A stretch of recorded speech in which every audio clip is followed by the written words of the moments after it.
উপস্থিত আছেন গাজীপুর মহানগর বিএনপির সিনিয়র নেতৃবৃন্দের মধ্যে গাজীপুর মহানগর বিএনপির সাবেক যুগ্ম আহ্বায়ক সাবেক জিয়াদ আল্লাহ শরীর আহমেদ, মহানগর বিএনপির সাবেক যুগ্ম সম্পাদক পাঠান থানা বিএনপির সাবেক প্রতিষ্ঠাতা সভাপতি বশির আহমেদ বাচ্চু, সিনিয়র সভাপতি হাজি গিয়াসুদ্দিন, যুগ্ম সম্পাদক আমিনুল, সাংগঠনিক সম্পাদক মগজ বাবু, মহানগর ওলামাদুল্লাহ আহ্বায়ক কাজী মোস্তফা জামাল খুকন, কৃষক দলের আহ্বায়ক দলের নেতৃবৃন্দ সবাইকে পাঠান থানা বিএনপির পক্ষ থেকে রক্তিম শুভেচ্ছা এবং অভিনন্দন।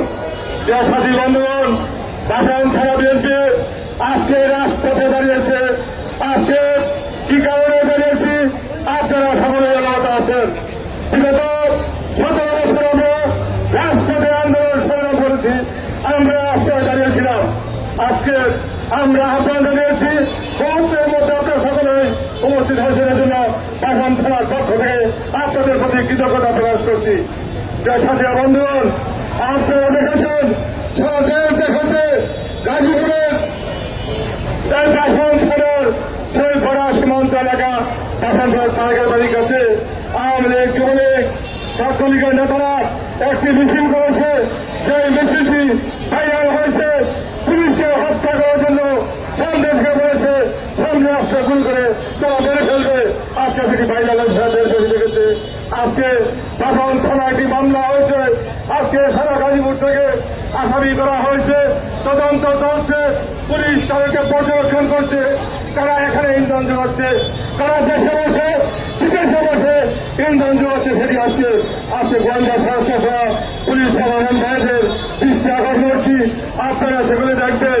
আজকে আপনাদের ১৪ বছর আমরা রাস্তাতে বাড়িঘর ছেড়ে পালিয়ে থেকেছি, বাড়িঘর থেকে পিতামাতা থেকে সন্তান থেকে দূরে থেকেছি।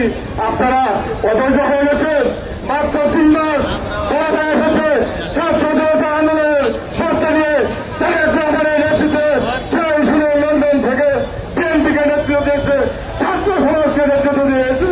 আজকে পরিবর্তন এসেছে। আজকে দেশের উন্নয়নের ধারা অব্যাহত হয়েছে।